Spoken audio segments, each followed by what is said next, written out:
A simple cook worked in silence in a luxurious mansion, never imagining that her life would change forever because of a single phone call. When her son answered the phone, dark secrets came to light.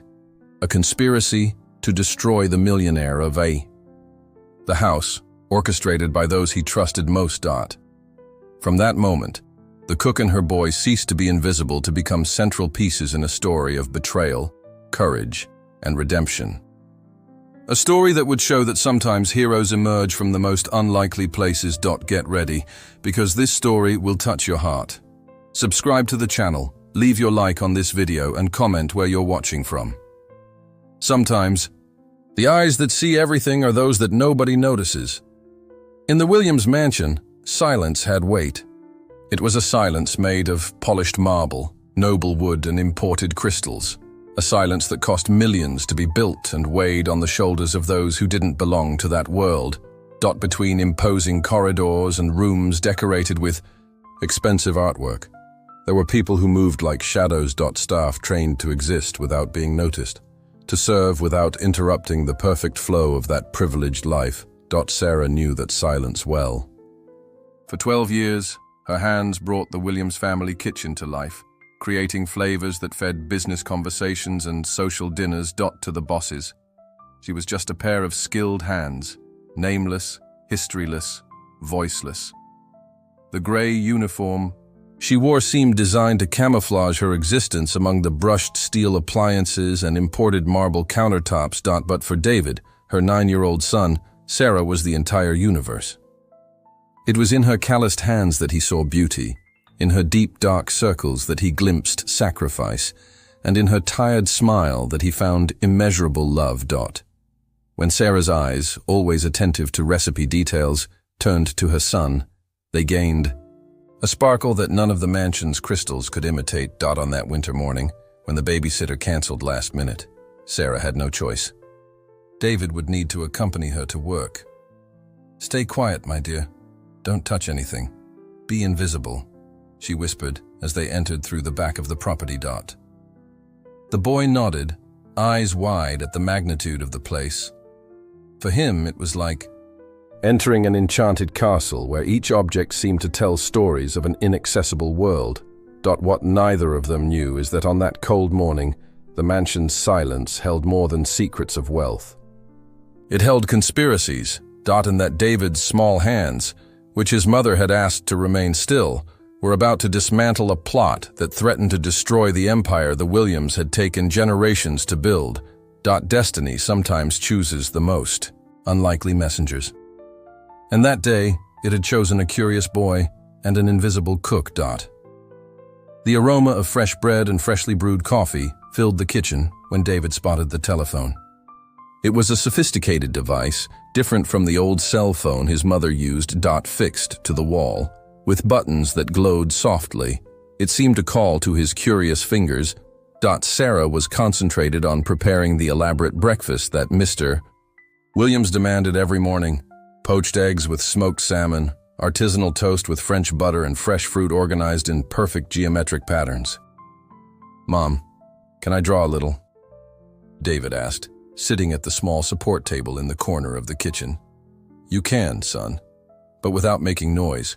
Mr. Williams hates being disturbed before breakfast." Sarah replied without taking her eyes off the delicate operation of balancing the egg yolk perfectly over the salmon slice. The morning silence was suddenly broken by the phone's shrill ring. Sarah shuddered, almost compromising her culinary work. She looked at the device with apprehension. It wasn't her role to answer calls, but all other staff were busy with their morning tasks, and Mr. Williams hadn't come down yet. Before she could decide what to do, David, moved by irrepressible childish curiosity, ran to the device and picked it up. "Hello?" His childish voice sounded hesitant. The response came like a torrent. A male voice, deep and hurried, spoke rapidly on the other end of the line. "Edward, it's Marcus. Listen, we need to act now. The transfer to the Cayman Islands is ready.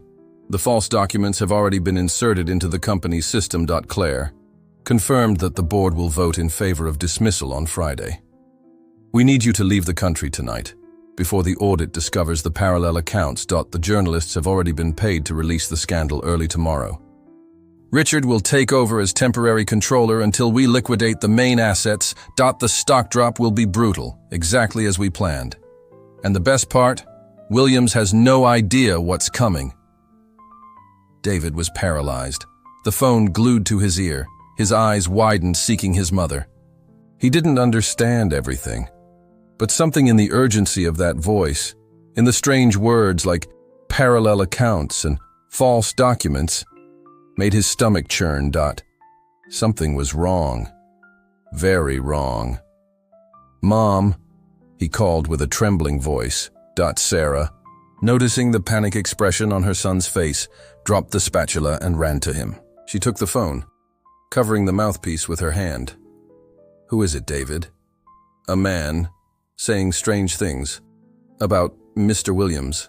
I think they want to do something bad to him." Sarah brought the phone to her ear in time to hear, and after. "He loses everything. Victoria guarantees that the divorce will drain what's left. She has access to all passwords and safes. 12 years married and he trusts her like an idiot. Edward, are you there? Edward?" Sarah's blood ran cold. Victoria was Mr. Williams' wife, an elegant and apparently devoted woman. Edward must be the personal secretary, a trusted man who had worked for the family for years. And that voice, from the description, could only be Marcus Daniels, Mr. Williams's longtime partner. "Hello, Edward?"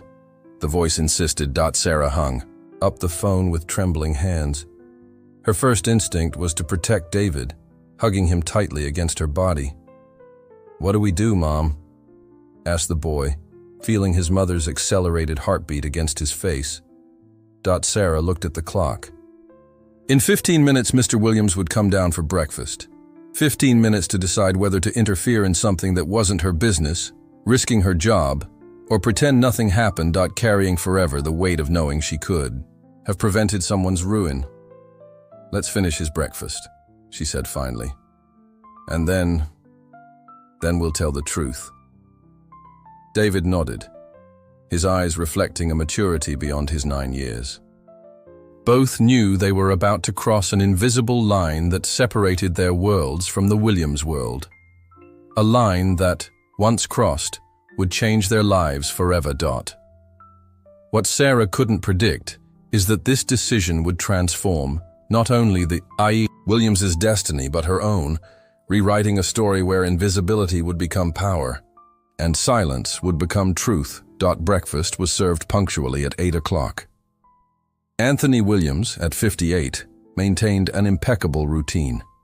He sat at the head of the long dining table, alone as every morning. Victoria, his wife, 22 years younger, rarely woke before 10. He unfolded the linen napkin over his lap with mechanical movements, while Sarah arranged the plates before him with the precision of a dancer who knows every step by heart. "Good morning, sir," said Sarah, her voice almost a whisper. Williams made a slight gesture with his head, a minimal acknowledgement of her existence. His eyes were already scanning the headlines on the tablet beside his plate. For him, Sarah was like the kitchen appliances, essential, functional, but dispensable of personal attention. Today, however, something was different. He noticed when he raised his eyes for a brief moment. Sarah seemed tense. Her hands trembled slightly as she served the coffee. "Any problem with the kitchen?" he asked, not out of concern for her, but for his breakfast. Sarah took a deep breath. Years of conditioning had taught her to be invisible, not to disturb. But now, the weight of what she knew forced her to break this invisible barrier. "Mr. Williams, there's something I need to tell you." He raised his eyes from the tablet, surprised by the protocol breach. Staff didn't initiate conversations. "My son. He answered a call earlier. By mistake." "Your son?" Williams frowned, noticing for the first time the boy standing timidly near the kitchen door. "I didn't know you brought children to work." "It was an emergency, sir. The babysitter canceled and—" Sarah swallowed hard, realizing she was deviating from the main subject. The call was for Edward, from Marcus Daniels. The partner's name captured William's attention. He put down his fork carefully. And? They're planning something against you, sir. Transfers to Cayman Islands, false documents, a board meeting to dismiss you. And Sarah hesitated, her courage wavering. How to tell a man that his wife was involved in his destruction? And what? Williams's voice was now sharp as a blade. Your wife, Mrs. Victoria, seems to be involved too. The silence that followed was dense as concrete. Williams remained motionless, his face an impenetrable mask. For a terrible moment, Sarah thought he would fire her on the spot for such insolence. This is a very serious accusation, he said finally, his voice controlled. What exactly did you hear? David stepped forward, as if he felt he needed to defend his mother. The man talked about transfers, false documents, that Mrs. Victoria has all your passwords, and that after you lose everything, she will drain the rest with divorce, said the boy, reproducing the exact words he had captured. Williams studied the boy with renewed interest, then looked at Sarah. Why are you telling me this? You could simply ignore what you heard. Sarah held his gaze, finding a courage she didn't know she possessed. Because it wouldn't be right, sir. What they're planning, it's not fair. Williams let out a dry laugh, without humor. Justice, a rare concern these days. He stood up, the meal forgotten. How much do you want? Sarah blinked, confused. Sir, to keep this information. What's your price? Indignation colored Sarah's face. I don't want money, sir. I just thought you should know. William studied her for a long time as if trying to decipher a particularly complex enigma. In his world, every action had a price. Every loyalty could be bought. The idea of someone acting solely on principles was almost incomprehensible. See, he said finally, though his tone suggested otherwise. Return to your duties. Don't comment on this with anyone else. I'll check some things. When Sarah and David withdrew, Anthony Williams remained motionless, looking at the coffee that was getting cold.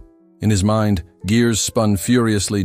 If what the cook said was true, he was surrounded by traitors, including the woman who slept in his bed. Could it be possible? Had he been so blind? He got up and walked to the window. Outside, the impeccable garden reflected the order he had always valued in his life. An order that now seemed to be crumbling under his feet.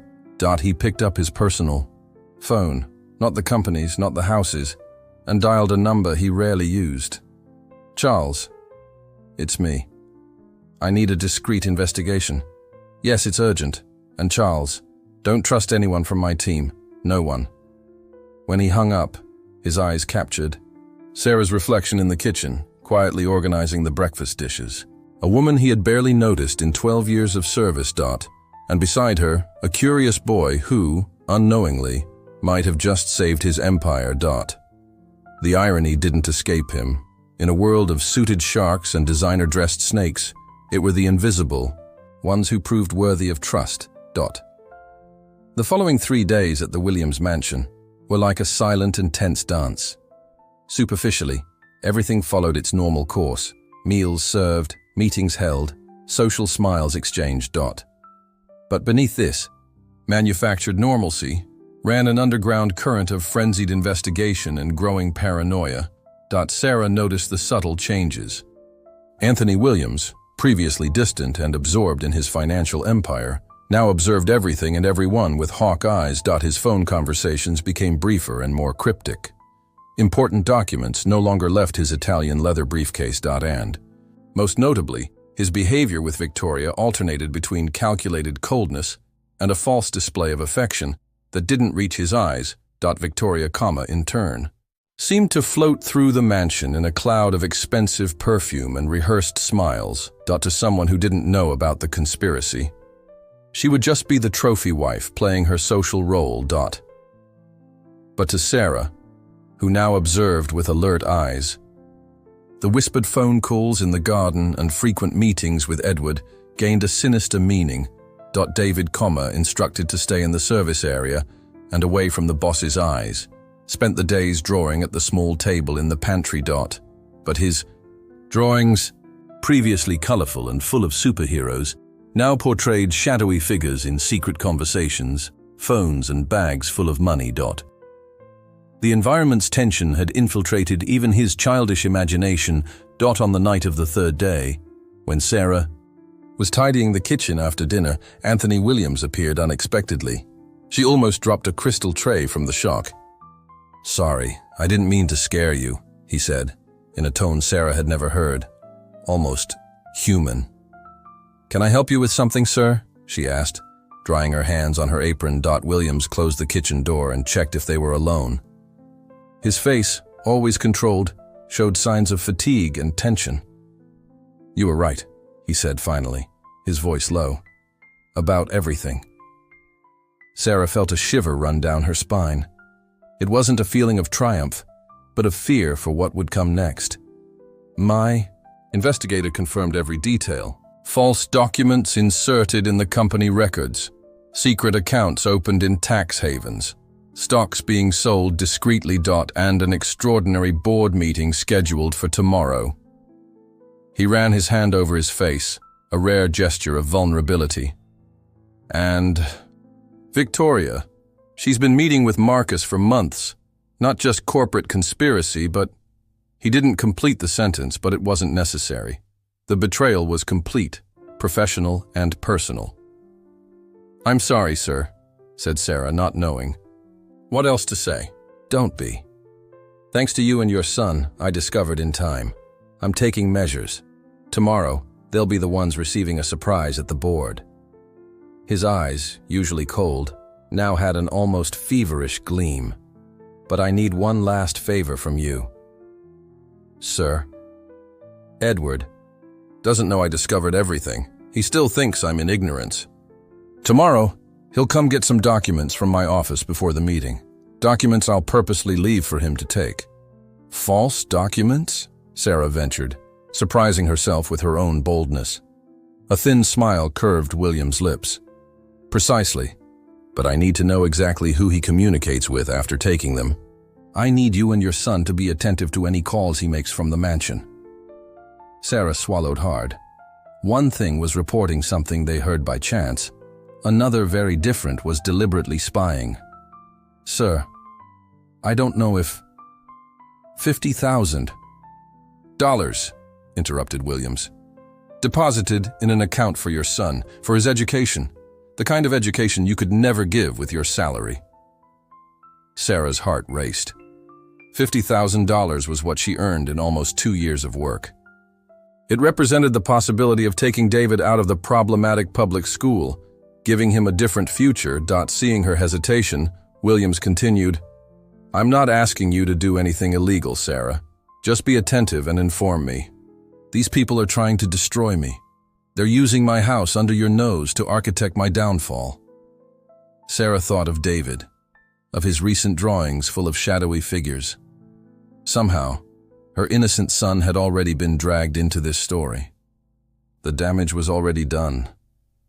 "You don't need to pay me, sir," she said finally. "I'll do it because it's the right thing to do." William stared at her with genuine surprise, as if she had just spoken in an unknown language. "You're a surprising woman, Sarah. We've worked under the same roof for 12 years and I never really saw you." He walked to the door, then stopped. "The money will be deposited anyway. It's not a bribe, it's gratitude." When he left, leaving them in the kitchen that had been Sarah's only domain for so long, mother and son hugged tightly. They didn't know exactly what lay ahead, but they knew that somehow they had crossed an invisible frontier.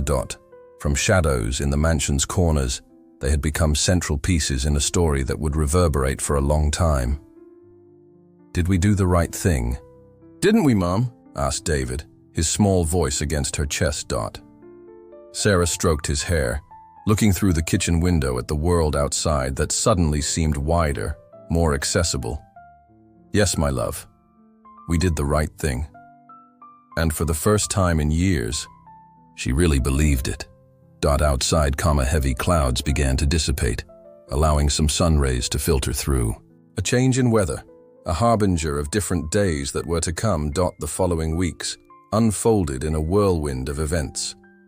The scandal involving the attempted coup against the Williams empire made front pages for consecutive days.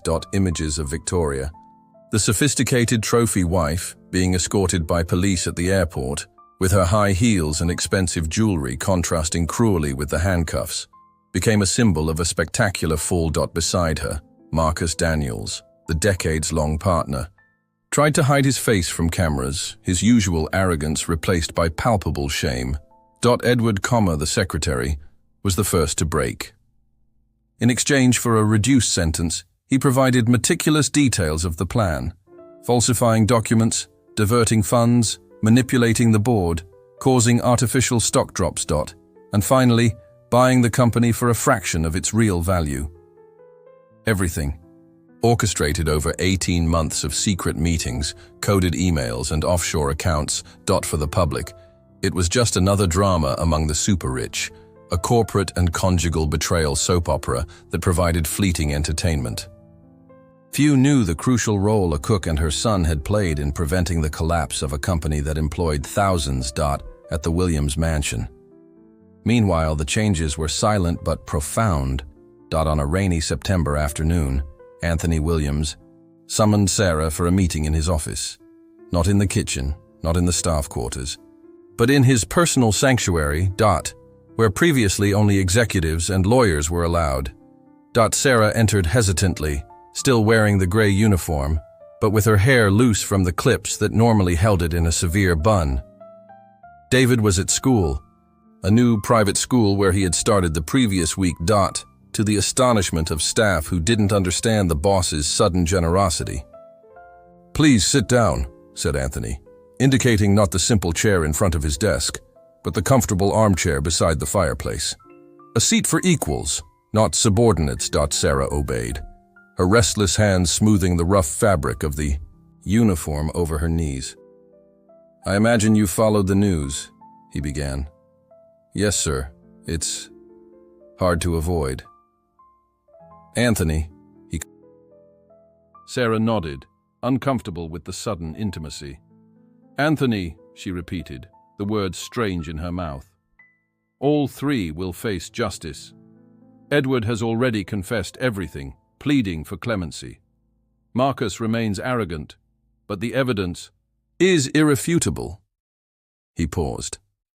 "As for Victoria, she claims she was manipulated, that she knew nothing." Sarah noticed the pain behind his words.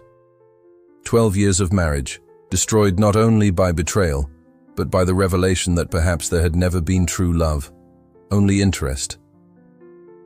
"I'm sorry," she said, with sincerity. "Don't be. You gave me a rare gift, Sarah. The truth, before it was too late." He leaned back in his chair, studying her. "Do you know what I discovered about you these last weeks? That you're 37 years old, that you were abandoned by David's father when you were 7 months pregnant, that you finished high school with excellent grades, but never could attend college. That you support your sick mother in a distant neighborhood." Sarah felt her face burn. It was strange to be studied, to be an object of interest after years of invisibility. "Why do you care about this now?" she asked, gathering courage. "Because I saved my company thanks to you, but lost something more important in the process. My illusion.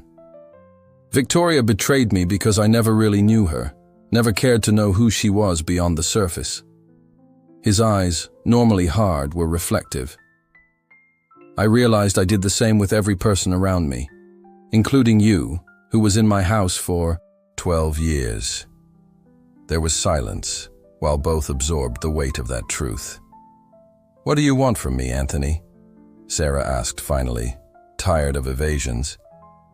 "I want to offer you a position in the company." Sarah blinked, confused. "In the company? Doing what? I don't know anything about business." "But you know about people, about integrity." He leaned forward. Sarah, you saw what 3 people close to me managed to plan without me suspecting. Victoria.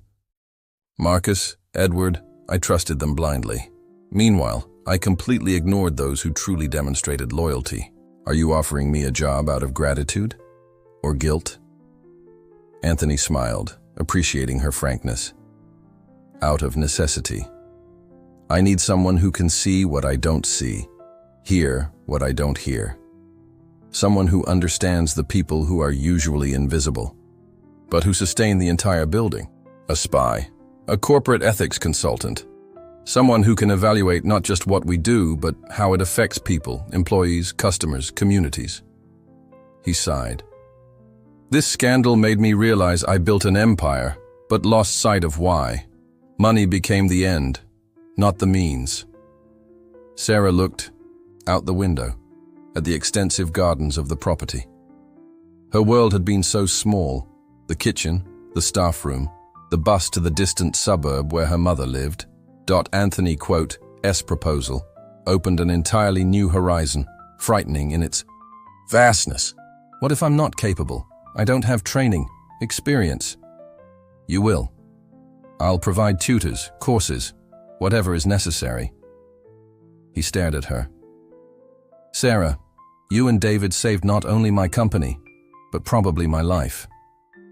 They wouldn't have stopped at financial ruin. A shiver ran down Sarah's spine as she grasped the implication. This isn't just about giving you an opportunity, Anthony continued.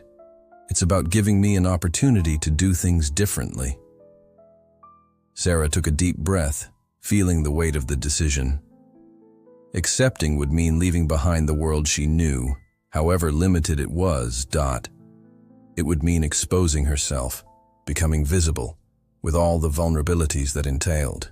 David, she began, will have the best education, a bright future. Anthony smiled. That boy has a natural talent for observing people. He noticed things about Edward and Victoria that my security analysts, with years of training, didn't perceive. Sarah couldn't contain a smile of pride. He's always been observant. They say children see what adults ignore. Exactly what I need now. Someone who sees what I've been ignoring. Anthony extended his hand. So, what do you say? Ready to leave the kitchen and help rebuild a company based on values, not just numbers? Sarah looked at the extended hand. The hand of a man who, until a few weeks ago, barely noticed her existence. A man who now offered not just a job, but a chance for transformation. For her, for David, and maybe for many others who, like her, had spent their lives in the shadows. Yes, she said finally, shaking his hand. I'm ready. What Sarah couldn't imagine is that this handshake sealed not only her personal destiny, but the beginning of a greater transformation.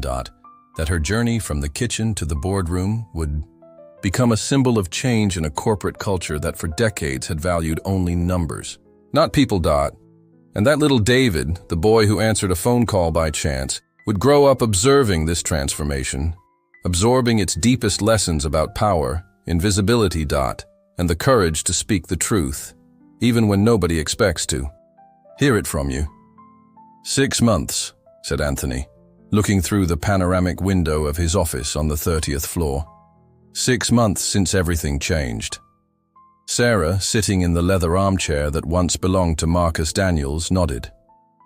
She wore a simple but elegant navy blue suit. Far from the excessive glamour that characterized the company's female executives, more distant still from the gray kitchen uniform that had been her second skin for so many years. How are they doing? She asked, though she already knew the answer. All 3? Victoria accepted the agreement. She'll testify against Marcus in exchange for a reduced sentence. Edward is already in semi-open regime, cooperating with investigations about other similar schemes in the market. Sarah observed Anthony's profile against the afternoon light. At 58, he seemed simultaneously older and younger. The worry lines had deepened, but there was also a new vitality in his movements, as if a weight had been removed from his shoulders. And the company? She asked. though the reports on her desk already told the story. Surviving. Better than many expected. He turned to face her. The new code of ethics you helped implement is causing more upheaval than the scandal itself. Some shareholders think we're getting sentimental. Sarah smiled. Sentimental? Because we require transparency in international operations? Because we increased the minimum wage within the company? Or because we now have a daycare in the building? All of that. And mainly because we hired an ex-cook as Director of Social Responsibility. Anthony returned the smile. But the results are there. Productivity increased 12%. Employee turnover dropped 20%. And media coverage has never been so positive. Sarah stood up, instinctively adjusting her blouse. She still wasn't completely comfortable in her new clothes, in her new skin. David asked if he can visit the company next week. The school is doing a project about careers of the future, and he wants to interview some employees. Anthony raised his eyebrows. 9 years old and already thinking about careers? 10. Now, Sarah corrected. And he's been saying he wants to be a people specialist, whatever that means. Smart kid. People are the most valuable and least understood asset in any business. Anthony checked his watch. Speaking of which, we're late for the meeting with the employee committee. As they walked down the corridor toward the meeting room, Sarah noticed the curious looks she still attracted. For many in the company, her meteoric rise was a source of endless gossip. The cook who saved the empire. The maid who became an executive. Some admired, others envied. Many simply didn't understand. But inside the meeting room awaited the real challenge. Richard Miller, one of the oldest directors, stood up as soon as they entered. His face was a mask of professional courtesy. But Sarah had learned to read beyond appearances. Anthony, Sarah, he greeted, the hesitation almost imperceptible before pronouncing her name without any title. We were just discussing the new transparency guidelines. Excellent, replied Anthony, sitting at the head of the table. And Richard exchanged glances with 2 other directors before continuing. We have concerns. Full implementation would require a contract review on 3 continents. It would be expensive and potentially risky to expose operational details. Sarah felt the tension growing in the room. 6 months ago, she would have lowered her head and remained silent. Today, she took a deep breath and spoke. Expensive like an internal conspiracy that almost destroyed the company? Risky like blindly trusting people who planned your ruin, Mr. Miller? A tense silence fell over the room. Richard straightened up, clearly uncomfortable with the direct confrontation. Miss Thompson, with all due respect, extreme situations shouldn't dictate permanent policies. The incident with Marcus and the others was regrettable, but isolated. Was it really? Sarah opened a folder she carried. Perhaps you'd like to explain why 3 of our Asian suppliers have registered addresses that don't exist, or why the contract with Minotech was renewed 3 times without competition, despite their prices being 15% above market. Richard visibly paled. How? Where did you get this information? I talked to the right people. People nobody usually notices. People who serve coffee in important meetings, who clean rooms after confidential negotiations, who transport documents. Richard, he finally intervened, is there something specific about the new guidelines that concerns you? The director adjusted his tie, visibly uncomfortable. Just practical concerns, Anthony. Nothing we can't resolve with time and appropriate adjustments. The meeting continued, but a new dynamic had been established. While the directors discussed clauses and implementations, Sarah watched Richard with renewed attention. His reaction had been too strong for simple professional disagreement. There was something more, something that needed investigation. At the end of the meeting, when everyone was leaving, Sarah approached Anthony. We need to talk about Richard, she whispered, in private. Anthony nodded slightly, keeping his face neutral. 6 months ago, he would have dismissed any concern from a kitchen employee. Today, he had learned to listen first, judge later. Back. In his office, away from curious ears, Sarah exposed her suspicions. Richard is too nervous about transparency. And those Asian contracts, something isn't right. Anthony massaged his temples, feeling the beginning of a headache. Sarah, Richard, has been with me for 2 decades. He was my father's friend. Marcus was with you longer. And Victoria was your wife. The words came out harsher than intended, but the time for delicacies had passed. Anthony, I learned something in all those years observing from the kitchen. Often betrayal comes from those who are so close we consider them above any suspicion. Anthony sighed deeply. What do you suggest, then? A discreet audit of the projects Richard supervised in the last 5 years. And she hesitated. And we need eyes and ears where Richard doesn't expect. Someone who can observe him without raising suspicion. A knowing smile slowly formed on Anthony's face. Someone invisible. Sarah nodded. Exactly. As she left the office that afternoon, Sarah reflected on the irony of her situation. She had left the kitchen, but still carried with her the most valuable skill she had learned there. Observing without being noticed, hearing without seeming to listen, seeing the truths hidden behind carefully maintained appearances. In the building lobby, she found David waiting with his teacher, a school visit to the financial district. His face lit up when he saw her.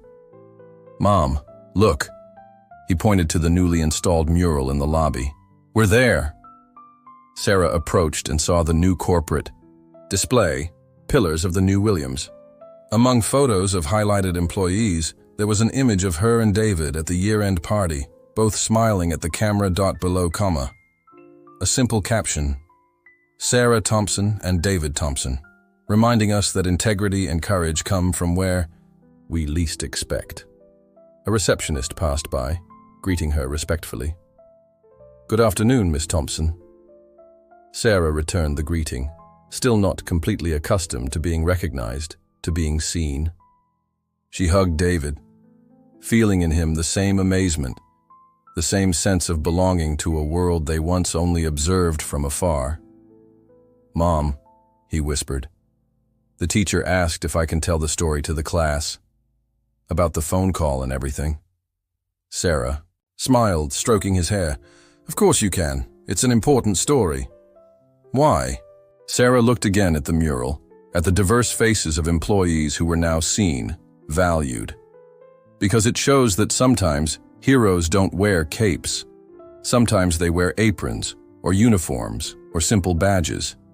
And that saving the day can begin with something as small as answering a phone when nobody else is looking.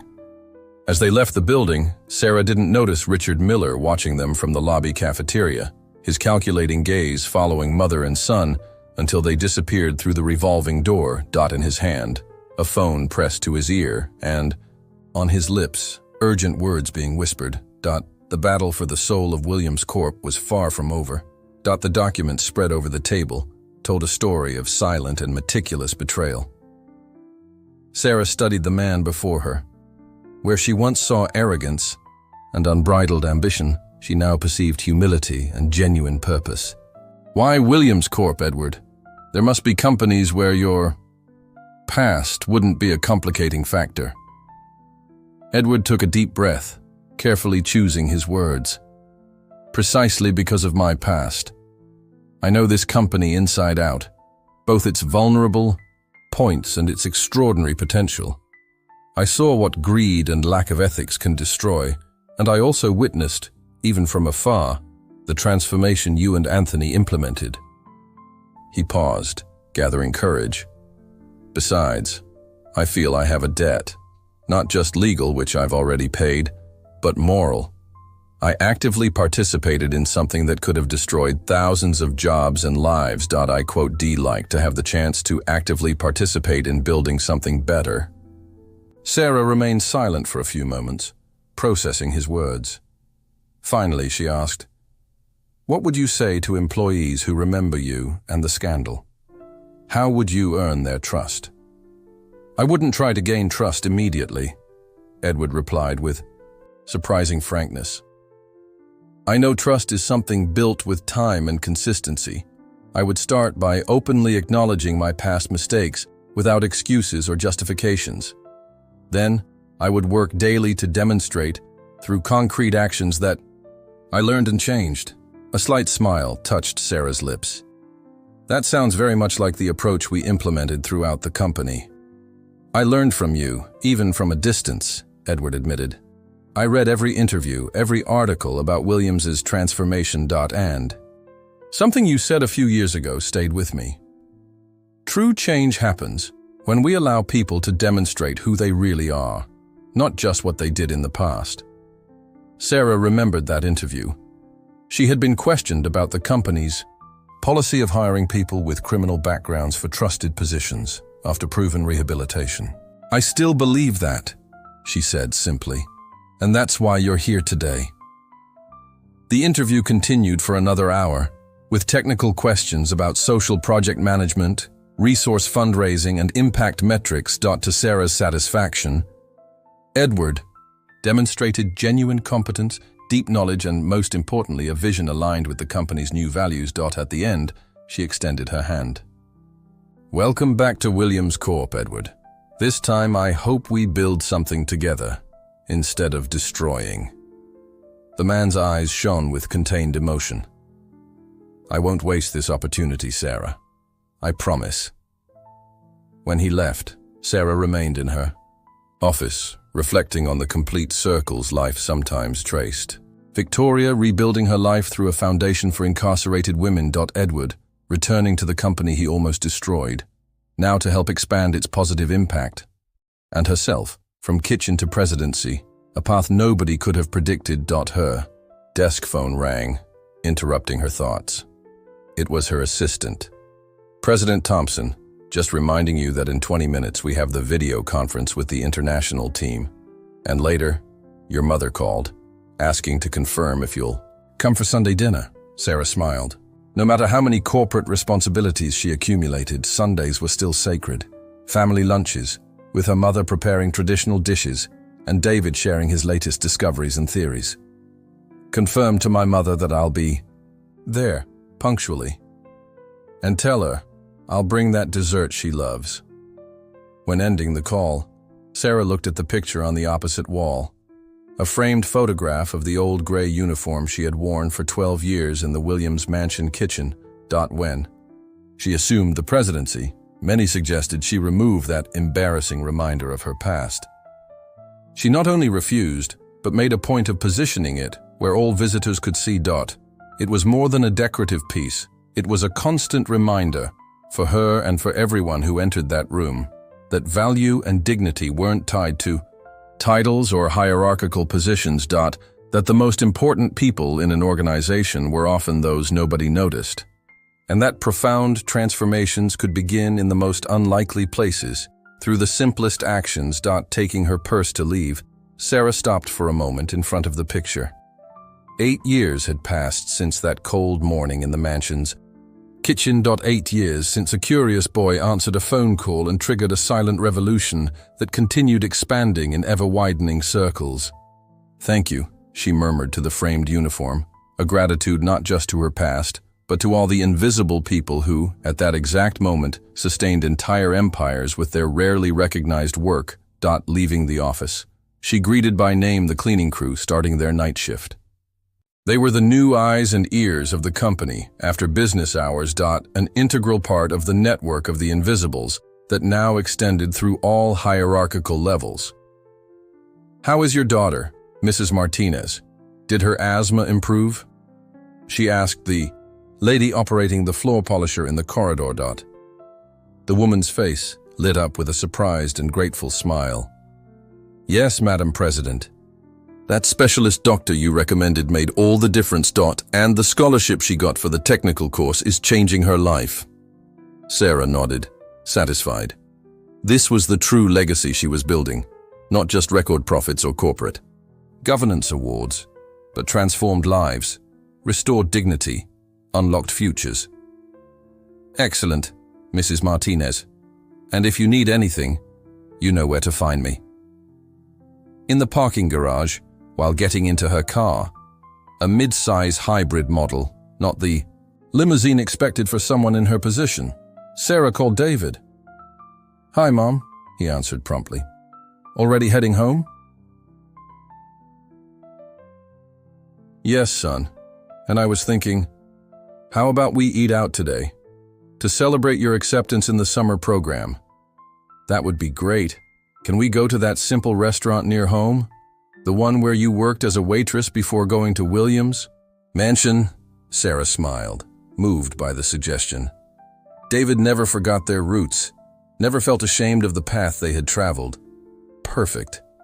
"And after, I have something important to discuss with you, about your future and some ideas I have to expand even more the work we started at Williams." While driving through the city streets, Sarah observed the passing buildings, thinking about the invisible stories each one contained. How many mansions hid conspiracies? How many cooks guarded wisdom that could transform empires? How many accidental phone calls could change the destiny of thousands? The world was made of small gestures and great consequences, of invisible people with immeasurable impacts. And the greatest lesson Sarah had learned in her unlikely journey was that true power didn't reside in positions or titles, but in the courage to do what's right, even when nobody is watching. Or perhaps, especially when someone is.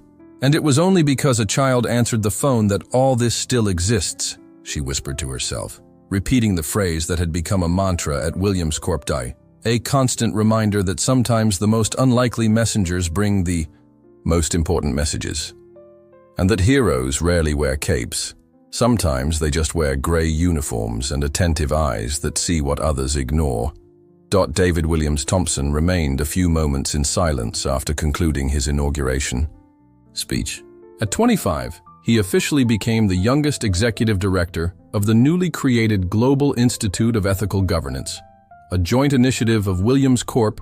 And 12 other international companies committed to transforming global corporate practices. The audience, composed of business leaders, academics, activists, and opinion makers, applauded enthusiastically. In the front row, Sarah, now 52 and still president of Williams Corp., watched her son with undisguised pride.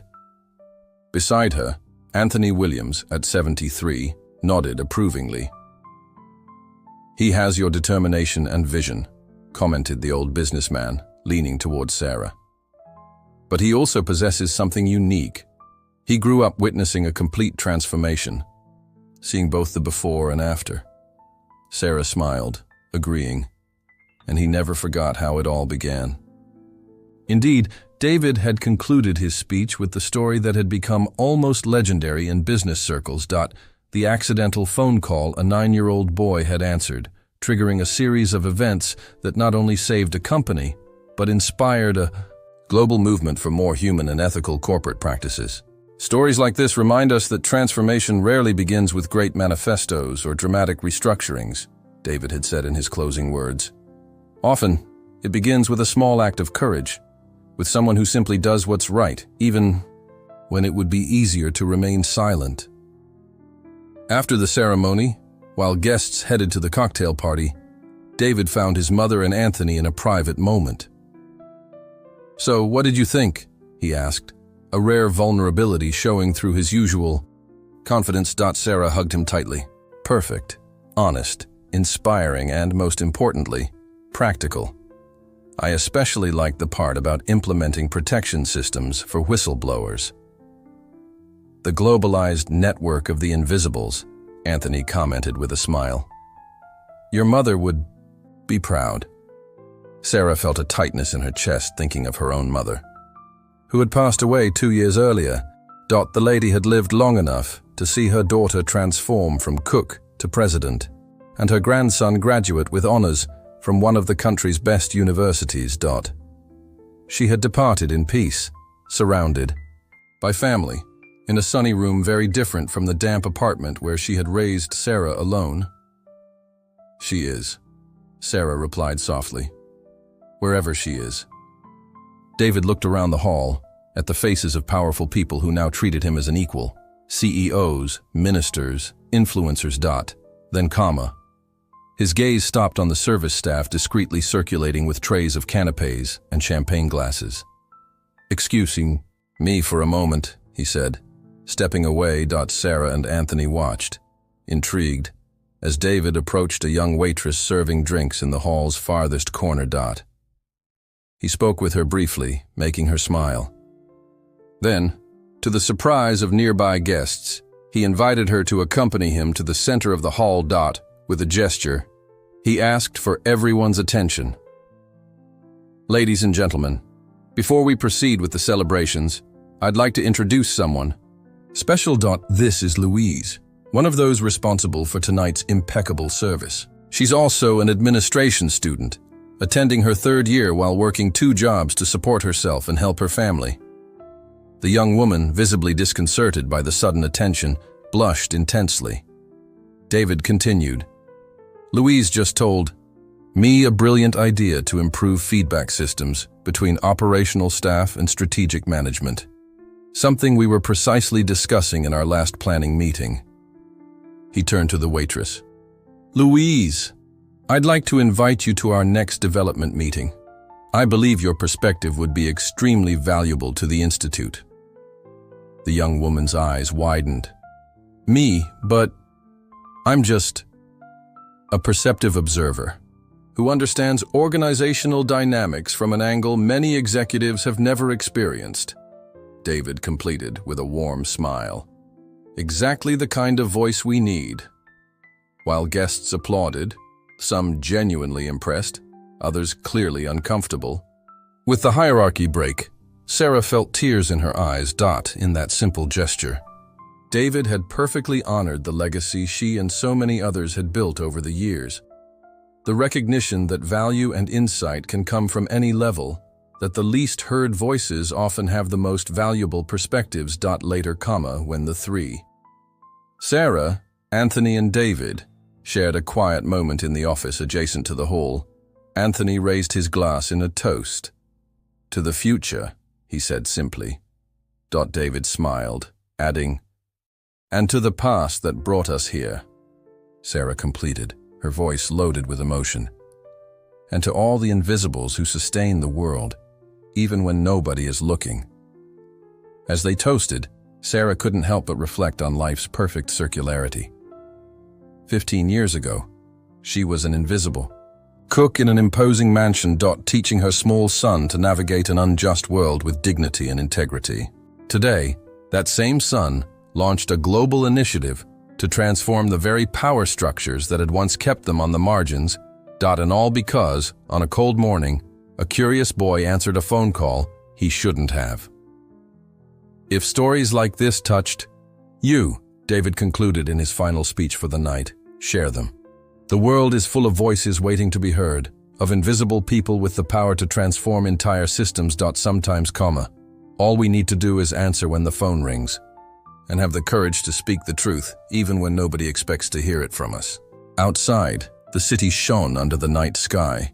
Millions of lights, millions of stories, millions of possibilities waiting to be discovered. And, in each building, in each company, in each institution, invisible people continued their silent vigilance, waiting for the right moment to make the difference only they could make. The cycle continued, stronger than ever. If this story moved you, share this video with someone special. Subscribe to the channel, activate the notification bell, and keep following, because we still have many other stories of overcoming, love, and redemption to inspire you. And with growing apprehension, connecting dots that had previously gone unnoticed. Beside her, Anthony remained silent, his face hardened by the harsh reality that was revealing itself. 5 years, Sarah murmured. He's been diverting resources for at least 5 years. The discreet audit they had commissioned revealed a disturbing pattern. Richard Miller, the trusted financial director, had built an intricate network of shell companies, overpriced contracts, and hidden commissions. A system so well architected that it had gone unnoticed even during the investigation that revealed Marcus and Victoria's plot. "How didn't we notice?" asked Anthony, more to himself than to Sarah. How did he manage to hide this for so long? Sarah sighed, reorganizing the papers. Because he was smart. He didn't get greedy like Marcus. He kept the diversion small enough, not to attract attention, constant enough to accumulate a fortune over the years. She pointed to a chart. And, more importantly, he never associated with Marcus or Edward. He operated completely alone. Anthony stood up, walking to the window. Outside, the city shined under the afternoon sun, indifferent to the dramas unfolding in boardrooms and executive offices. "I thought the worst was over," he said, his voice loaded with fatigue. "That after Marcus and Victoria, we could rebuild on more solid foundations." Sarah observed the man who, in a few months, had transformed her life. Anthony seemed older today, the weight of another betrayal slightly bending his always straight shoulders. "Maybe this is the reconstruction," she suggested, standing up to join him. "Maybe we need to tear down all the rotten walls before we can build something truly solid." Anthony looked at her, a slight sad smile on his lips. "You always find hope. In the darkest situations, don't you? I had to learn, as a single mother, working 3 jobs to support my son and sick mother, I couldn't afford despair." Sarah crossed her arms, facing the city outside. "And now, what do we do with Richard?" The standard procedure would be to call the police, expose him publicly, prosecute. Anthony frowned.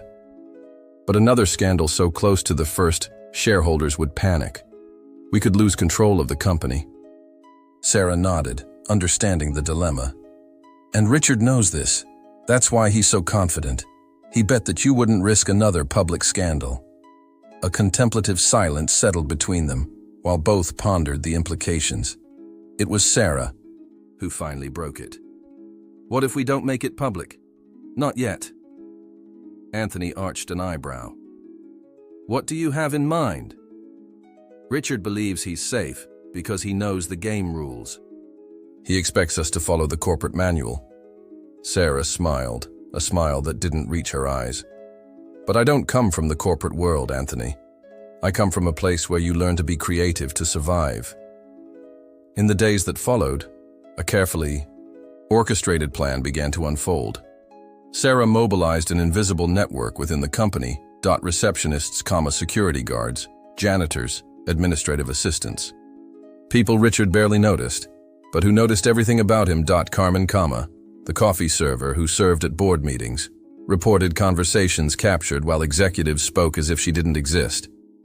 George, Richard's occasional driver, made small detours in routes, passing coincidentally by suspicious addresses linked to the shell companies. Susan, the 28th floor receptionist, kept a meticulous record of all unscheduled visits Richard received. David, fascinated by the operation, nicknamed it the Network of the Invisibles. For him, it was like a spy movie coming to life. For Sarah, it was the practical application of a lesson she had learned during years of silent service. The powerful are only truly powerful when nobody is paying attention. On a particularly crucial afternoon, Sarah found herself in the small cafe 2 blocks from the company. Sitting across from her was Charles, the private investigator Anthony had hired months earlier. To unravel Marcus's conspiracy. "He's taking the bait," Charles informed, sliding a discreet envelope across the table. "I did exactly as you suggested. I approached as a contact from external audit, insinuating I discovered irregularities. But would be willing to lose some evidence for a price. And..." He hesitated but scheduled a meeting. "Tomorrow, 8 p.m. at the Marina Hotel." Charles smiled. "Do you want me to use recording equipment?" Sarah shook her head. "No, just memorize everything. We can't risk anything that could be legally questioned later." Meanwhile, in the temporary apartment Sarah and David now occupied, the boy worked on his school project about careers of the future. On the living room table, dozens of newspaper clippings, drawings, and notes formed a colorful mosaic. "Mom," he said when Sarah arrived, "I've decided what I want to be when I grow up." Sarah smiled, setting the document folder on the sofa. "And what would that be, my love?" "I want to be a guardian of truth," he declared, with all the seriousness his 10 years allowed. "Someone who helps good people defeat bad people who lie and steal." Sarah sat beside him, examining his drawings, suited figures, bags full of money, and small silhouettes observing from the shadows. "That's called an auditor, or investigator, or maybe a lawyer," she explained, stroking his hair. David shook his head, convinced. "No, it's different. Those people only look at papers and numbers. I want to be someone who looks at people. Who sees what they're really doing when they think nobody is watching." Sarah felt a shiver run down her spine. In his innocence, David had perfectly captured the essence of what they were building at Williams Corp, a new form of corporate surveillance, based not on technology or bureaucracy, but on humanity and observation. "You know, David," she said thoughtfully, "I think you just invented a profession that doesn't really exist yet, and it's a brilliant idea." The boy's eyes shone with pride. "Do you really think so?" "I'm sure." "And did you know we're doing something similar with Mr. Richard now?" David's face became serious. "Is he bad like those others? The pretty lady and the man with glasses?" Sarah hesitated, pondering how to explain ethical nuances to a child. "He did wrong things, yes. He took money that wasn't his, lied to people who trusted him. Then he needs to be caught, like in the movies." "Yes, but it's not always as simple as in movies," Sarah sighed. "Sometimes, catching the villains the wrong way can hurt many innocent people too." David frowned, processing the information. "Like if to catch the big bad wolf, we had to tear down the 3 little pigs' house." Sarah smiled at the perfect analogy. "Exactly like that.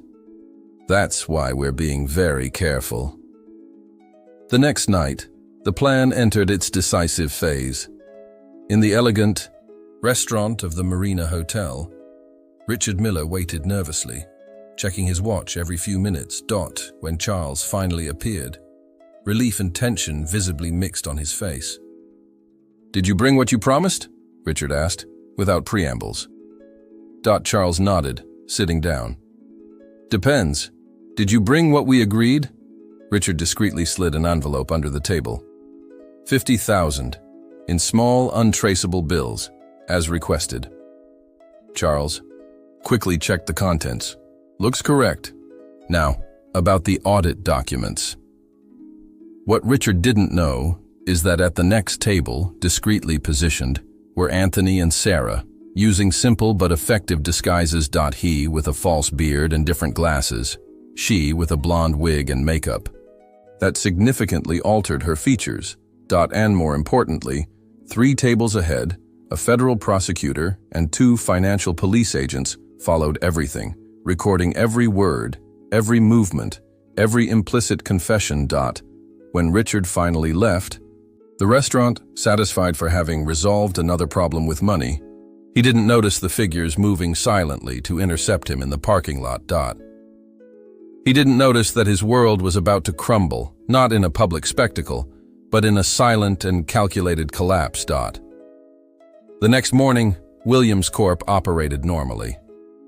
No dramatic announcement, no ostentatious police presence. The only unusual thing was Richard Miller's absence, explained by his secretary as an emergency medical leave. In Anthony's office, however, the atmosphere was one of contained victory. He accepted the agreement, Anthony informed, reading the email he had just received from the prosecutor. Full restitution of diverted amounts, complete cooperation in investigations about other market schemes. And he quietly resigns from his position. In exchange, he avoids preventive prison and public trial.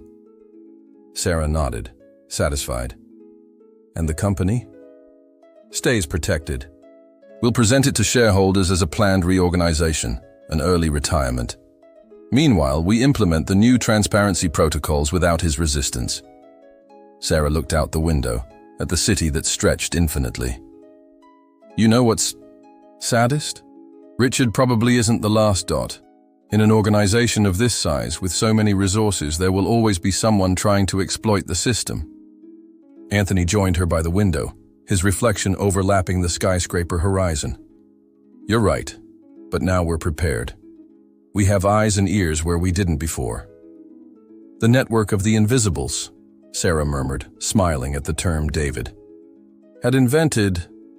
Exactly. Anthony turned to face her. And that brings me to an idea I've been considering. Something more permanent, more structured.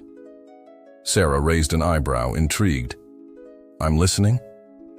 A formal department within the company, not just for corporate ethics, but for what we could call proactive integrity. Anthony gestured emphatically, excited by the idea. A team trained to identify ethical risks before they become real problems. People chosen not for diplomas or connections, but for their ability to observe, to understand human behavior. Like the guardians of truth, David imagined, Sarah commented, a gentle smile on her lips. Exactly. And I want you to lead it. Sarah blinked, surprised. Me? Anthony? I'm already overloaded with my current role, and I'm still learning about the corporate world. I don't have experience to lead an entire department. Experience? Anthony chuckled. Sarah, in 6 months you identified a conspiracy that my most experienced executives didn't see in years. You mounted an operation to expose Richard that worked perfectly, and you did all this using skills no business school teaches. Sarah felt the weight of the proposal, the responsibility Anthony was offering her. It wasn't just a position, it was a chance to institutionalize a deep cultural change. I would need to build a diversified team, she said slowly, already considering the possibilities. People from different hierarchical levels, different departments, and especially people who normally don't have a voice in decisions. Like you didn't until a few months ago, Anthony completed. Sarah nodded, a growing determination illuminating her gaze. I accept, but with one condition. Which one? That this department's first project be reviewing working conditions and salaries of all the company's invisible employees. Janitors, coffee servers, drivers, receptionists, the people who formed our information network not for money, but for loyalty and sense of justice. Anthony extended his hand. Deal. The Proactive Integrity Department officially starts today. As they sealed the agreement with a handshake, Sarah couldn't help but think about how drastically her life had changed, from the mansion's kitchen to an office on the 30th floor. From serving coffee to making decisions that would affect thousands of lives. An unlikely journey, initiated by the innocent gesture of a boy answering a phone call. 2 years had passed since the cold morning when David answered that fateful call. The Williams mansion, once a symbol of inaccessible power, now served as a training center and retreats for company employees. Anthony himself had moved to a smaller apartment, closer to the office, claiming he needed to reduce the distance between himself and the real world. Sarah and David now occupied a comfortable house in a tree-lined neighborhood, not ostentatiously luxurious, but safe and welcoming. Sarah's mother, previously confined to a damp room in a distant suburb, enjoyed a sunny space with a garden where she cultivated herbs and flowers. Therapy for her body, tired by years of hard work. At Williams Corp, the transformation was even deeper. The Proactive Integrity Department, initially received with skepticism by traditional executives, had become a model studied by other corporations. A diverse team of 30 people, led by Sarah, functioned as a corporate immune system, identifying unethical behaviors before they became crises. On a spring morning, Sarah received a special visit in her office. A team of journalists from the country's main business magazine, interested in a profile about the silent revolution at Williams Corp. So, Miss Thompson, began the reporter, a middle-aged woman with perceptive eyes. Many in the corporate world are calling your department disruptive innovation in governance. Others say it's just marketing after the scandals. How would you describe the work you do here? Sarah smiled, accustomed to this type of skepticism. We call our work humanizing corporate surveillance.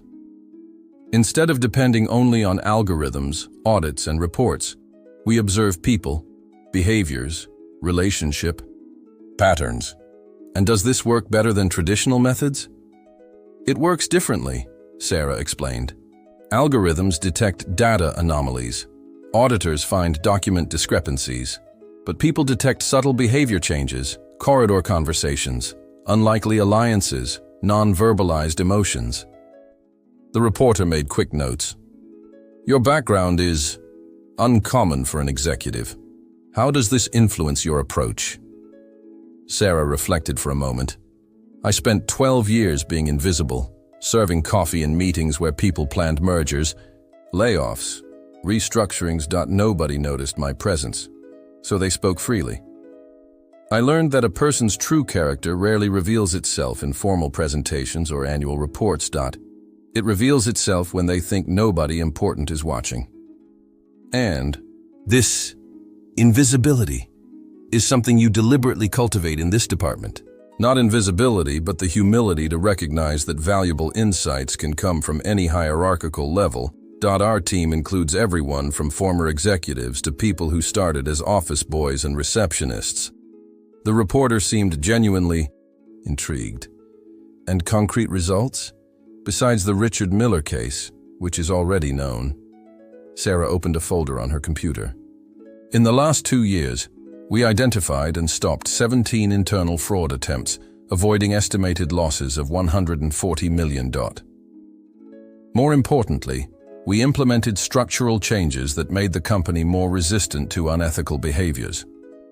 Like the 40% increase in cleaning staff salaries and the daycare in the building. Exactly. People who are treated with dignity and feel they have a future in the company don't just work better. They become natural guardians of its integrity. The reporter paused, studying Sarah with renewed interest. Your son David is how old now? 12. And is it true he created the department's original name, Guardians of Truth? Sarah laughed. Yes, though we opted for something more corporate, officially. David has a very cinematic vision of our mission. Does he still want to follow your footsteps? Sarah's smile softened, becoming more reflective. David is at an age of constant changes. Last week he wanted to be an astronaut. Yesterday he talked about being a chef. But what remains constant is his sharp sense of justice and attention to detail. Whatever path he chooses, I think he'll always be an attentive observer of the world. After the interview, Sarah had a meeting scheduled with Anthony at the company cafe, not in the formal boardroom, but in the open space where employees of all levels mingled. It was a new policy they had implemented. Important discussions happened in common spaces, not behind closed doors. Anthony was already waiting for her, a simple cup of coffee in front of him. At 60, he seemed more relaxed than ever. His beard, previously meticulously trimmed, now showed some gray strands he didn't bother to hide. His suit remained impeccable, but ties had become a rarity. How was the interview? He asked when Sarah joined the table. Good. Less hostile than I expected. I think they're genuinely interested in the model. Anthony nodded, satisfied. It's good to see our work recognized, but it wasn't to talk about the magazine that I requested this meeting. Sarah immediately noticed the change in his tone. What happened? I received a proposal from the International Federation of Companies. They want me to lead a global task force on new models of corporate governance. That's incredible, Anthony. A validation of everything we've built here. Yes, but he hesitated, turning the cup between his fingers. It would require me to spend half my time traveling. Lectures, consultancies, international forums. Sarah understood immediately. And the company? Exactly. I would need someone to assume effective presidency during my absence. Someone I trust completely. Sarah's heart accelerated when she realized where the conversation was going.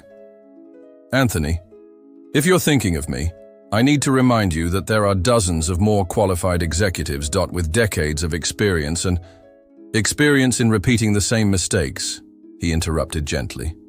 Sarah, you transformed our corporate culture in 2 years. You implemented systems our competitors are desperately trying to copy. And more importantly, you see the people behind the numbers, the human beings behind the positions. Are you offering me a job out of gratitude or guilt? Anthony smiled, appreciating her frankness. Out of necessity. I need someone who can see what I don't see, hear what I don't hear. Someone who understands people who are usually invisible, but who sustain the entire building. The board would never approve. A former cook without a university degree as interim president? Anthony smiled. The board already approved, unanimously. I presented the data, your department's results. Numbers don't lie. Sarah. Under your leadership, productivity increased, fraud decreased, and our market reputation has never been better. I don't know what to say. Say you accept that you'll continue building a company where human value matters as much as market value. Sarah looked around the corporate cafe. Employees from different departments conversed, worked, laughed together. The environment was vibrant, collaborative, so different from the tense and hierarchical atmosphere of years past. When would you need my answer? I have 2 weeks before I need to respond to the Federation. Sarah nodded slowly.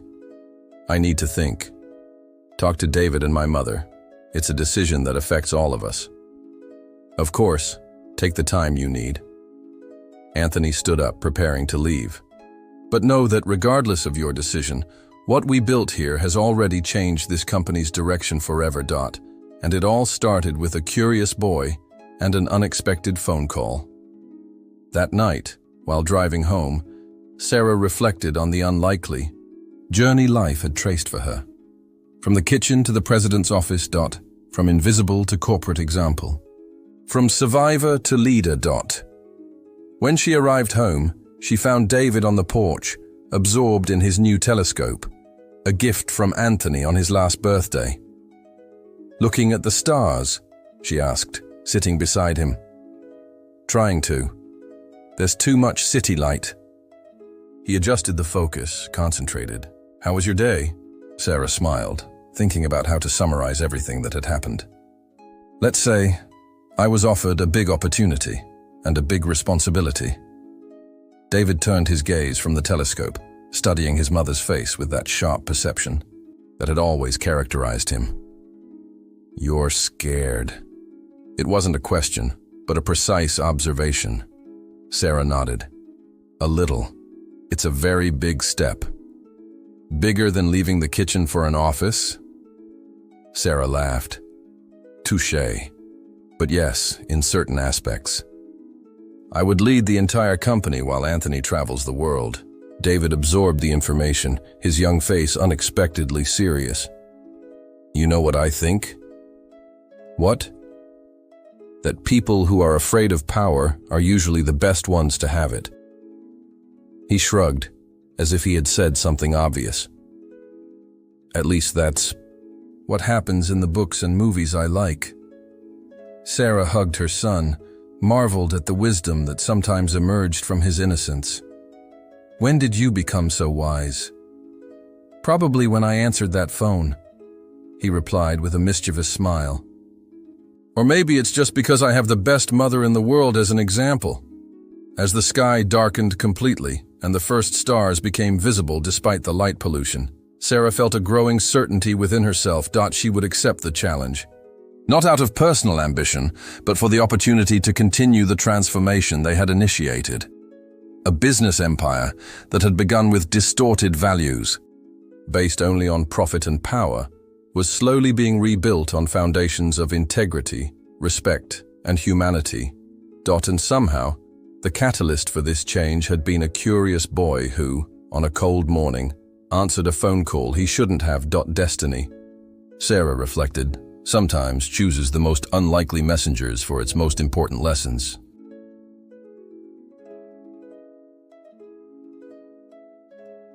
The ceremony was discreet, held in the company's main auditorium on a common Wednesday morning. There was no pomp, no press coverage, only employees gathered to witness a historic transition. Anthony Williams, in an impeccable navy blue suit, seemed simultaneously nostalgic and enthusiastic as he approached the microphone. 3 years ago, he began, his voice resonating through the silent auditorium. This company almost collapsed. Not due to market failures or external competition, but something more insidious. The erosion of fundamental values like integrity and mutual respect. He paused, scanning the attentive faces in the audience.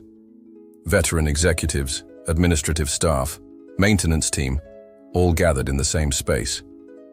What saved us wasn't a brilliant strategy or capital injection. It was something much simpler and more powerful. People who had the courage to do what was right, even when it wasn't easy.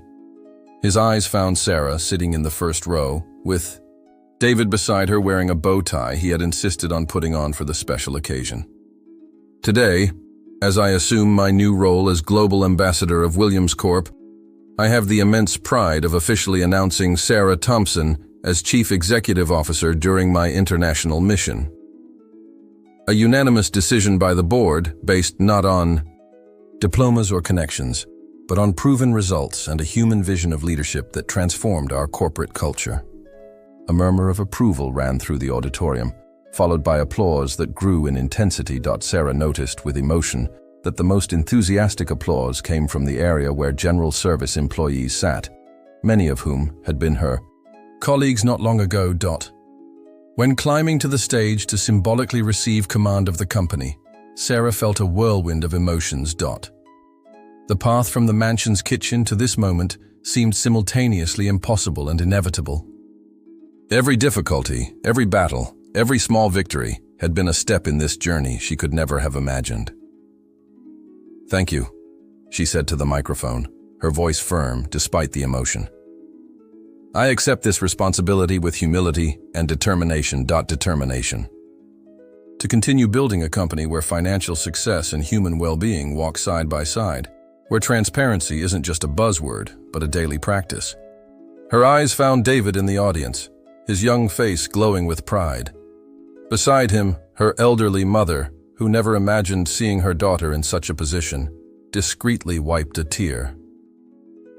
3 years ago, an accidental phone call changed this company's direction. Today, I want us to know that there are no accidents when people of goodwill are attentive and ready to act with courage. Williams Corp's future will be built not just in boardrooms and financial spreadsheets, but in corridors, cafes, and shared spaces where real people meet, talk, and collaborate. The applause that followed was warm and genuine. Sarah noticed that many of the older executives, initially skeptical about her rise, now showed sincere respect.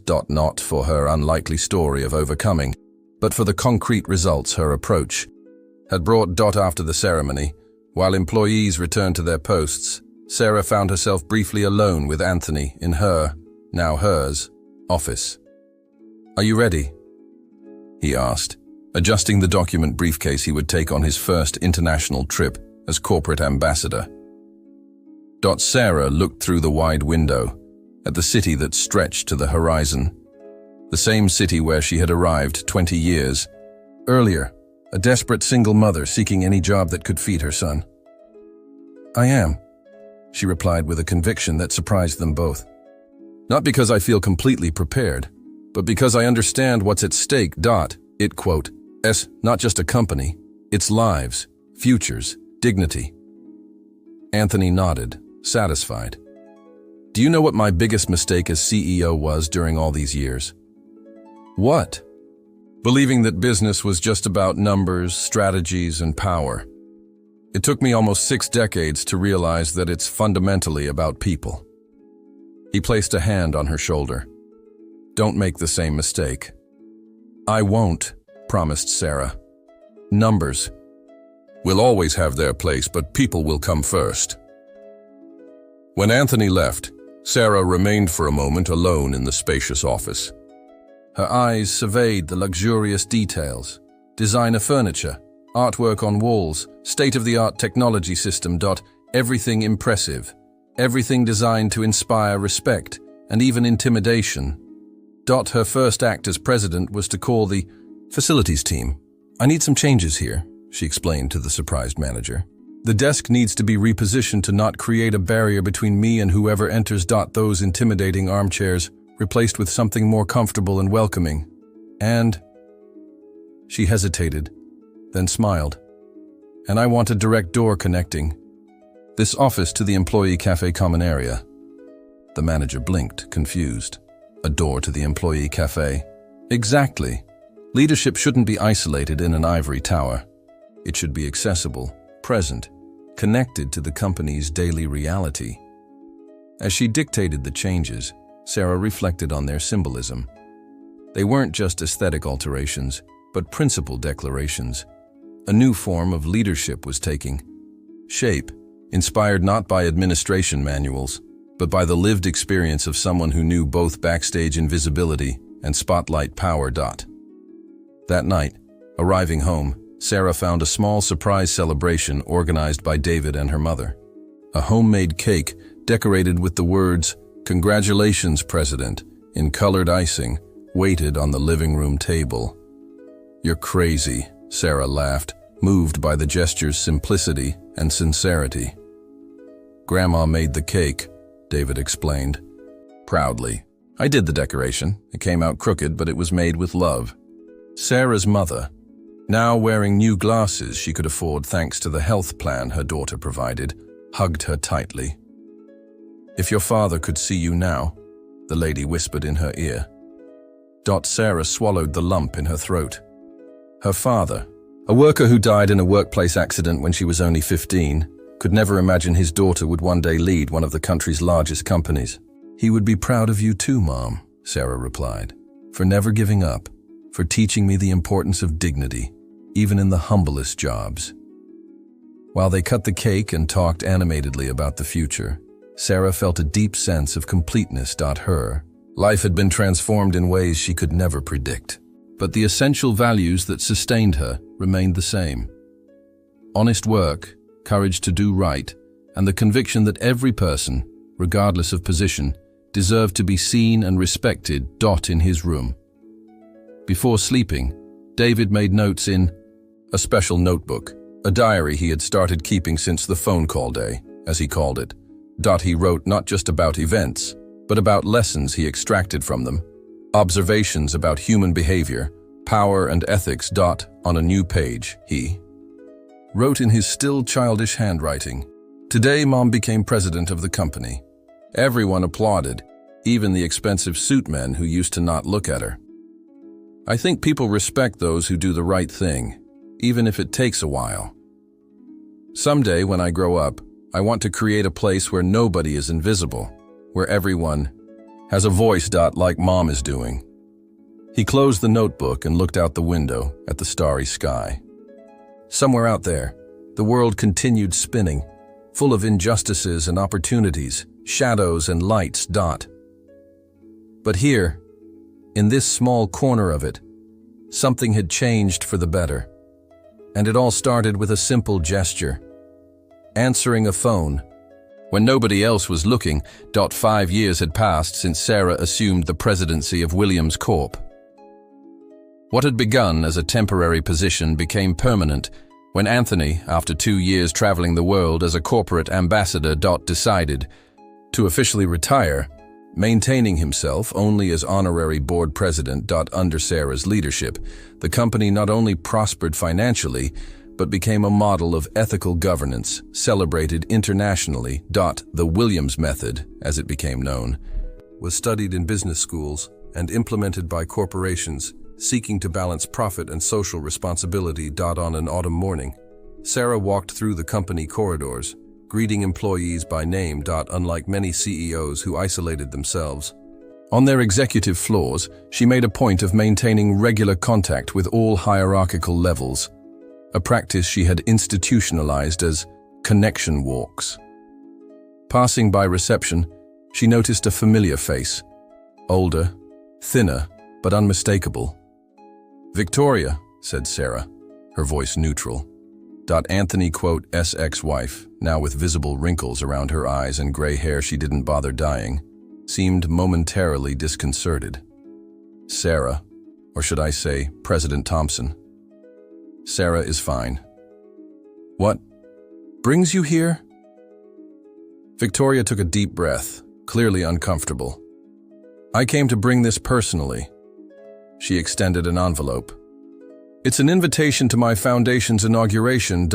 After serving my sentence, I decided to do something useful with what remains of my life. Sarah accepted the envelope, surprised.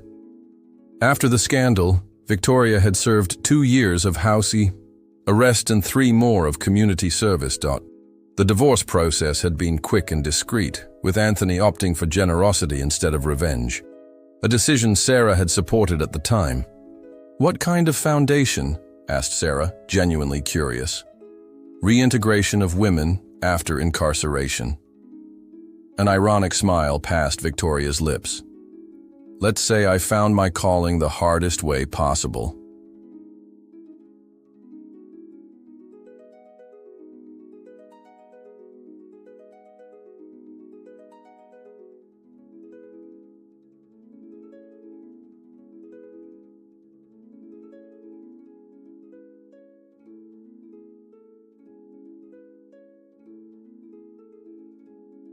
Sarah studied the woman before her. Where she once saw arrogance and coldness, she now saw vulnerability and, surprisingly, purpose. I'll be there, she promised, and I'm sure we can find ways for Williams to support your initiative. Victoria blinked, visibly moved by this unexpected opening. Thank you. That would mean a lot. After Victoria left, Sarah continued her walk until reaching the Proactive Integrity Department, her former domain, now expanded to a 50-person team, led by Charles Dott, the former private investigator who had become a respected executive. How are we today? She asked, entering the main room where analysts worked at modern stations, surrounded by data screens and relationship charts. Everything in order, Charles replied with a smile. The new behavioral analysis system is working perfectly. We managed to identify and intervene in 3 potential ethical problems before they escalated. Sarah surveyed the room, observing the team's work with satisfaction. What had begun as an informal network of the invisibles had evolved into a sophisticated approach combining technology and human sensitivity. Algorithms identified suspicious patterns, but it was people trained in behavioral observation who performed final analyses and interventions. And the internship program for youth from vulnerable communities? Incredible, Charles replied enthusiastically. Those kids have an observation capacity that executives with MBAs can't match. They perceive behavioral nuances, unverbalized tensions, implicit alliances. Because they spent their lives having to read the environment to survive, Sarah commented thoughtfully. Just like David and I used to do. On the way back to her office, Sarah checked her watch. She had a video conference with David in 15 minutes. Now, a 17-year-old young man attending his last year of high school at one of the country's best schools. Entering her room, redesigned years ago to be more accessible and welcoming, she found Anthony waiting for her. At 65, retired and dedicating himself mainly to social projects, he still maintained enviable energy. Anthony, what a nice surprise. I thought you were fishing at that remote cabin of yours. He laughed, standing to greet her. Nature is wonderful, but I miss civilization occasionally. Besides, I needed to deliver this personally. He extended an elegant folder that Sarah immediately recognized as the company's traditional stock packaging. What is this? My gift for David. When he turns 18 next month, he'll officially become a Williams Corp shareholder, with voting rights. Sarah blinked, surprised. Anthony, this is extraordinary, but he's still so young. Younger than many heirs who assume corporate responsibilities without having done anything to deserve them. Anthony smiled. Besides, this isn't just a gift for him but for the company. David has a unique perspective. He grew up observing a corporate transformation from within. He understands both the value of operational work and the complexities of executive leadership. Sarah nodded slowly, understanding the long-term vision. That motivated Anthony. He'll be extremely honored and probably full of innovative ideas to implement immediately. I'm counting on it, Anthony laughed. Innovation is what keeps century-old companies alive, and Williams Corp is just beginning its second phase of life. When Anthony left, Sarah prepared for the video conference with David, who was on a school trip to the capital. Her computer screen lit up with her son's face, now a tall and thin teenager with perceptive eyes that had maintained their childish curiosity but gained reflective depth. "Mom," he exclaimed, his face animated. "I have incredible news. I was accepted into Central University's summer program, that Social Sciences and Technology Immersion one." Sarah smiled, proud. The program was extremely competitive, accepting only 50 students from across the country for a month of intensive projects, guided by renowned professors. "That's wonderful, David. Congratulations. It must have been your essay on corporate ethics and technology that impressed them." David nodded, enthusiastic. "Yes, I think they liked my perspective on how companies can use technology for ethical monitoring without invading privacy. I basically described what you built at Williams, but proposed some innovations." "What kind of innovations?" asked Sarah, genuinely curious.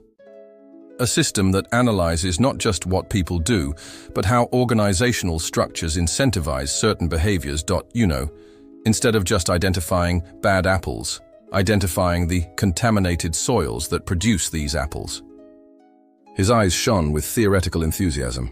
"The ethics professor who reviewed my essay said I have a unique and valuable perspective." Sarah felt her heart fill with pride. David had grown up in an extraordinary environment, witnessing firsthand both power abuses and the possibility of institutional transformation. And more importantly, he had developed his own vision on how to improve the systems he observed. "I'm sure it will be an incredible experience for you," she said. "And speaking of incredible experiences, Anthony was here today. He brought an advance gift for your 18th birthday." David raised his eyebrows, curious. "What gift?" "Company stocks, with board voting rights." David's face transformed into a mix of surprise, honor, and, Sarah noted with satisfaction, immediate understanding of the responsibility that represented. "Wow," he murmured finally. "That's huge." "Yes, it is. And completely deserved." Sarah smiled. "After all, if it weren't for you and that phone call 8 years ago, maybe Williams Corp wouldn't exist today." David shook his head, thoughtful. "Sometimes I still think about it, how something so small, answering a phone, could change so many lives. Ours, Anthony's, the employees. Small actions often have the biggest impacts," Sarah reflected, "especially when done at the right time, by the right person."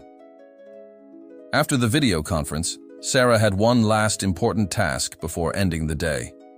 An interview for the new Social Responsibility Program Director position. Created to expand the company's initiatives in communities where it operated. To her surprise, the final candidate was a familiar face, Edward, Anthony's former personal secretary who had participated in the conspiracy years ago. He entered the room with hesitant steps, visibly nervous. Thinner, gray hair, eyes that carried the weight of wrong choices and their consequences. "Miss Thompson." "Sarah," he began, unsure how to address her. "I appreciate the opportunity for this interview. I know it must have been difficult to consider my candidacy." Sarah indicated the chair in front of her. "Please, sit down, Edward. And yes, I confess I was surprised to see your resume among the finalists. But the selection committee was impressed with your social work in recent years." Edward nodded, a slight blush tinging his cheeks. "After serving my sentence, I decided I needed to redeem myself somehow. I started working as a volunteer at an NGO that supports ex-convicts. Eventually, I took over project coordination, and for the last 3 years, I've been directing the professional reintegration program. Sarah studied the